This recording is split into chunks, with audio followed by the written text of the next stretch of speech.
This is a reading of the Tale of Despereaux, Chapter 2. Such a disappointment. Despereaux Tilling lived, but his existence was cause for much speculation in the mouse community. "He's the smallest mouse I've ever seen," said his Aunt Florence. "It's ridiculous. No mouse has ever been this small. Not even a Tilling."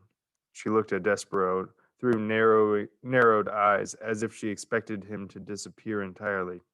"No mouse," she said again. "Ever." Despereaux, his tail wrapped around his feet, stared back at her. "Those are some big ears he's got, too," observed his Uncle Alfred. "They look more like donkey ears, if you ask me." "They're obscenely large," said Aunt Florence. Despereaux wiggled his ears. His Aunt Florence gasped. "They say he was born with his eyes open," whispered Uncle Alfred. Despereaux stared hard at his uncle. "Impossible," said Aunt Florence. "No mouse, no matter how small or obscenely large-eared, is ever born with his eyes open. It simply isn't done." "His pa, Lester, says he's not well," said Uncle Alfred. Despereaux sneezed. He said nothing in defense of himself. How could he? Everything his aunt and uncle said was true. He was ridiculously small. His ears were obscenely large. He had been born with his eyes open, and he was sickly.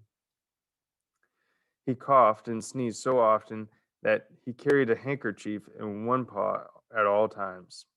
He ran temperatures. He fainted at loud noises. Most alarming of all, he showed no interest in the things a mouse should show interest in.